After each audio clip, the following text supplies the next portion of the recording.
الحمد لله الصلاة والسلام على سيدنا محمد وعلى آله الطيبين وأصحابه الطاهرين رضوان الله تعالى عليهم أجمعين أما بعد புகழனைத்தும் இன்று நோன்பு நோக்கச் செய்து தராவிகில் அமரச் செய்து குறிப்பாக இந்த அமர்வரையும் நம்மளை அமரச் செய்த வல்ல ரஹ்மான் அல்லாஹுவுக்கே எல்லா புகழும். அவனின் அன்பும் கருணையும் அண்ணல் நபி ஸல்லல்லாஹு அலைஹி வஸல்லம் அவர்கள் மீதும் அவர்களின் தோழர்கள் மீதும் தாபீன்கள் மீதும் தபா தாபீன்கள் மீதும் குறிப்பாக நம் அனைவர்கள் மீதும் வல்ல ரஹ்மானினுடைய அன்பும் கருணையும் என்றென்றும் உண்டாகட்டுமாக. அன்பார்ந்த அல்லாஹ்வின் நல்லடியார்களே, நல்ல வார்த்தை எல்லா இடத்திலும் தேவைப்படுகிறது. நாம் அல்லாஹ்விடத்தில் கேட்கக்கூடிய துஆவாக இருக்கட்டும், பெற்றோர்கள் உறவினர்களுக்கு மத்தியில் பேசக்கூடிய உரையாடல்களாக இருக்கட்டும், தொழிலாளர்கள் முதலாளிகளுக்கு மத்தியில் உள்ள உரையாடல்களாக இருக்கட்டும், இப்படியாக வார்த்தைகள் சம்பந்தப்பட்ட பல உரையாடல்களுக்கு மத்தியில் நாம் வாழ்பவர்களாக இருக்கிறோம். அவ்வாறு இருக்கையில் நமக்கு மத்தியில் இருக்க வேண்டிய மிக நல்ல உரையாடல்கள் நல்ல வார்த்தைகளை கொண்டதாக இருக்க வேண்டும். நல்ல வார்த்தைகளை கொண்ட உரையாடல். இன்று தராவியிலே ஓதப்பட்ட ஒரு வசனம், கௌலும் மஅரூஃபும் வ மக்ஃபிரத்துன் கைரும் மின் சதகத்தின் யதுபஹா அதம் வல்லாஹு கனியுன் ஹலீம். அல்லாஹ் குர்ஆனில் சொல்லி காட்டுகிறான், நல்ல வார்த்தை மேலானது, நல்ல வார்த்தையும் மன்னிப்பதும் மேலானது, தொடர்படியாக நோயினை தரும் சதக்காவை விட மேலானது. அல்லாஹ் சொல்கிறான், நல்ல வார்த்தையும் மன்னிப்பதும் மேலானது, தொடர்படியாக தொந்தரவு கொடுத்து நோய்வினை தரும் சதக்காவை விட. அதாவது இன்னைக்கு தர்மங்கள் எந்த அளவு ஆகிவிட்டது, சதக்காக்கள் எந்த அளவு ஆகிவிட்டதுன்னு சொன்னா, கொஞ்சமோ நிறையவோ எவ்வளோ பெரிய தர்மம், எவ்வளோ பெரிய ஒரு உபகாரமாக இருக்கட்டும், எவ்வளோ பெரிய ஒரு தர்மமாக, எவ்வளோ ஒரு பொருட்கள் கோடி பொருட்களுடைய தர்மமாக இருக்கட்டும், அதை அவன் சொல்லி காட்டுபவனாக, நான் எடுத்து சட்டதானே என்பதாக தன்னுடைய சதக்காவை குறிப்பிடுபவனாக, சொல்லி காட்டுபவனாக, வாங்கியவனை நோய்வினை செய்பவனாக இருக்கிறன்னு சொன்னா அது கோடி ரூபாயாக இருந்தாலும் ஒண்ணுமே இல்லாத. அது அல்லாஹ் எப்படி சொல்லி காட்டுற, இப்படி இருக்கிறதுக்கு நல்ல வார்த்தை மேலானது என்பதாக அல்லாஹ் குறிப்பிடுகிறான். தொடர்ந்து ஸல்லல்லாஹு அலைஹி வஸல்லம் அவர்கள் சொல்வார்கள், அன்ன ரசூலுல்லாஹி ஸல்லல்லாஹு அலைஹி வஸல்லம் கால மாமின் சதக்கத்தின் அஹப்ப இலல்லாஹ், அல்லாஹ்வின் பக்கம் மிக சிறந்த சதக்கா இது தெரியுமா? கௌலும் மஅரூஃபுன், நல்ல வார்த்தை. நாம் செய்யக்கூடிய சதக்கா கோடி ரூபாய் கொடுத்தாலும் சிறந்த சதக்கான்லாம் கிடையாது. அல்லாஹ்வின் பக்கம் மிக நெருக்கமான ஒரு சதக்கா, அல்லாஹ்வின் பக்கம் பிரியமான ஒரு சதக்கா என்னன்னு சொன்னா நல்ல சொல். அல்லாஹ்வின் நல்லடியார்களே, நல்ல சொல்களை பேசுபவர்களாக நாம் இருக்க வேண்டும். நம்முடைய சொல்கள் எல்லாம் எப்படி இருக்கிறது? ஒருவன் கடலை பார்க்கின்றான், கடலே நீ மட்டும் இனிப்பாக இருந்திருந்தால் எங்கேயோ சென்றிருப்பாய் என்றான்.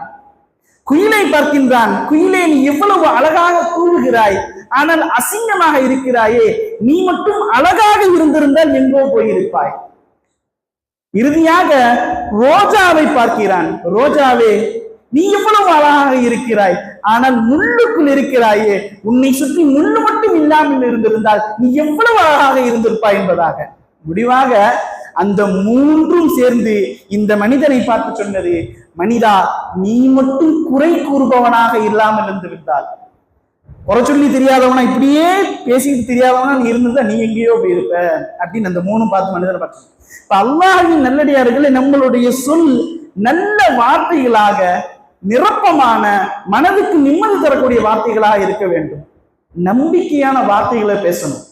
யாக்கூப் அலைஹிஸ்ஸலாம் அவருடைய வரலாறுல நமக்கு அழகான ஒரு படிப்பினை இருக்குது. என்னன்னு சொன்னா, யாக்கூப் அலைஹிஸ்ஸலாம் அவங்க தன்னுடைய யூசுப் அலைஹிஸ்ஸலாம் அவங்களை விளையாடுறதுக்காக வேண்டி தோழர்கள் அழைக்கும் பொழுது அங்க இங்கன்னு பராக் பார்த்துட்டு பிள்ளைய விட்டுறாதீங்க, ஓனாய் அடிச்சு தின்னுடுன்னு சொல்லுவாங்க. யூசுப் அலைஹிஸ்ஸலாம் அவங்களை விளையாட அனுப்பும் போது உன் பாட்டுக்கு பராக் பாக்கு இருந்துட்டு என்ன செய்ப்பா, எங்கேயோ பராக் பார்த்துட்டு பிள்ளைய விட்டுறாத, ஓனாய் சாப்பிட்டு போயிடும் அப்படின்னு சொல்லுவாங்க. அதையே அப்படியே யூசுப் அலைஹிஸ்ஸலாம் கிணத்துல போட்டு ஓனாய் சாப்பிட்டுச்சு, நாங்க பராக் பார்த்துட்டு இருந்தோம் அப்படியே திரும்ப வந்து சொல்லுவாங்க.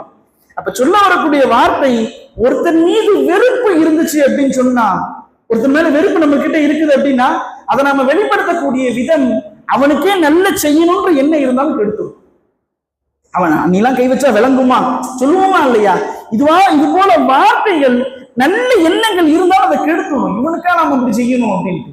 அப்ப இரண்டாவதாக யாக்கூப் அலைஹிஸ்ஸலாம் அவங்க பின்யாமீன் அலைஹிஸ்ஸலாம் அவங்களை தன்னுடைய தோழர்களோடு அனுப்பும் பொழுது, ஒரு பஞ்சத்தினுடைய நேரத்துல தன்னுடைய தோழர்களோடு பின்யாமீன் அவங்களை அனுப்பும் போது யாக்கூப் அலைஹிஸ்ஸலாம் அவங்களுடைய அழகிய வார்த்தை என்ன வார்த்தை சொன்னாங்க தெரியுமா? ஒரு நல்ல வார்த்தை, வல்லாஹு கைருல் ஹாஃபிலீன், அல்லாஹ்வே சிறந்த பாதுகாவலன், பத்திரமா கூட்டு போயிட்டு வாங்கன்னு சொன்னாங்க. முன்னாடியே ஏற்கனவே யூசுப் அலைஹிஸ்ஸலாம் கொண்டுட்டு வந்திருக்கிறாங்க. அப்ப எந்த நம்பிக்கையில சொல்றாங்க? பொதுவாக நபிமார்களுடைய பெரிய படிப்பினை, தனக்கு என்ன நடந்தாலும் இதெல்லாம் மினல்லாவா பார்ப்பாங்க. தனக்கு எவ்வளவு பெரிய நன்மை நடந்தாலும் அது அல்லாஹ்வால் தான் நடந்தது என்பதாக பார்ப்பாங்க. தனக்கு எவ்வளவு பெரிய சோகம் நடந்தாலும், எவ்வளவு பெரிய கஷ்டம் நடந்தாலும் அது யாரால நடந்தது, என்னாலும் தான் நடந்துச்சுன்னு நினைப்பாங்க.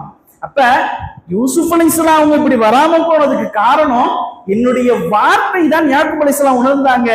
ரெண்டாவது, ஒரு பஞ்சத்தினுடைய வேலையில பின்யாமீன் அவங்களை தன்னுடைய சகோதரர்களோடு அனுப்பி வைக்கும் போது என்ன சொல்றாங்க? நீங்க வல்லாஹு கைருல் ஹாஃபிலீன், அல்லாஹ்வே சிறந்த பாதுகாவலன் அப்படின்னு சொல்லி என்ன செய்யறாங்க? அனுப்பி வைக்கிறாங்க. அந்த வார்த்தையினுடைய பவர் எந்த அளவு தெரியுமா? திரும்ப வரும்போது பின்யாமீன் அலைஹிஸ்ஸலாம் அவங்களை மட்டும் அல்லாஹ் பாதுகாப்பா அனுப்பல, யூசுப் அலைஹிஸ்ஸலாம் அவங்களையும் சேர்த்து அனுப்புறான். இப்ப அல்லாஹ்வின் நல்லடியார்களே, நல்ல வார்த்தையை நாம் பேசுபவர்களாக இருக்க வேண்டும். நாம் பேசக்கூடிய நல்ல வார்த்தை நமக்கு சிறந்ததை எப்பவுமே தரும். ஒருத்தர் சொல்வாரு, ஒரு கவிஞர் சொல்லக்கூடிய ஒரு வார்த்தை, கூலு ஹைரா வஸ்அலு ஹைரா தஜிது ஹைரான்னு சொல்வாரு. நல்லதையே சொல்லுங்க, நல்லதையே பேசுங்க, நல்லதையே செய்யுங்க, நல்லதே நடக்கும் என்பதாக சொல்வார்கள். ஆகவே அல்லாஹ்வின் நல்லடியார்களே, குர்ஆன் நமக்கு கற்றுத்தருவது போல, அல்லாஹ் குர்ஆன்ல சொல்வது போல, வகூலு லின்னாஸி ஹுஸ்னா, மக்கள்கிட்ட நல்லதை பேசுங்க. அல்லாஹ் குர்ஆன்ல சொல்றான் மென்மையான முறையில பேசுங்க. அல்லாஹ் குர்ஆன்ல சொல்றான் கூலு கௌலன் ஸதீதா, தெளிவான வார்த்தையை பேசுங்க நல்லா சொல்றப்ப. ஆகவே அல்லாஹ்வின் நல்லடியார்களே, நம்மளுடைய வார்த்தை தெளிவானதாகவும் அழகானதாகவும் ஆக்கணும். அப்படி ஆக்கலன்னு சொன்னா அல்லாஹ் சொல்றான், அந்த சக்கரன்ற நரகத்துல இருக்கவங்க சொல்லுவாங்கல்ல, வீணான வார்த்தைகளை பேசக்கூடியவர்கள், வீணான வார்த்தைகளை பேசக்கூடியவங்க என்ன சொல்லுவாங்க? வீணானவங்களோட சேர்ந்து வீணான வார்த்தையா பேசிட்டு வீணா போயிட்டேனே அப்படின்னு சொல்லி சக்கரன்ற நரகத்திலிருந்து புலம்புவாங்க. வீணான பேச்சுக்களை பேசி நாம் அவ்வாறு ஆக வேண்டாம். வல்ல ரஹ்மான் அல்லாஹ் நல்ல பேச்சை நமக்கு தருவானாக. நல்லதையும் நாம் பேசுவோம். வல்ல ரஹ்மான் அல்லாஹ் எதை கேட்டோமோ அதை அமல் செய்யக்கூடிய நசீபை தந்த புரிவானாக. வாஹிரு தஅவானா அல்ஹம்துலில்லாஹி ரப்பில் ஆலமீன். அஸ்ஸலாமு அலைக்கும் வரஹ்மத்துல்லாஹி வபரகாத்துஹு. சுப்ஹானல்லாஹி வபிஹம்திஹி சுப்ஹானல்லாஹி வபிஹம்திஹி அஷ்ஹது அல்லா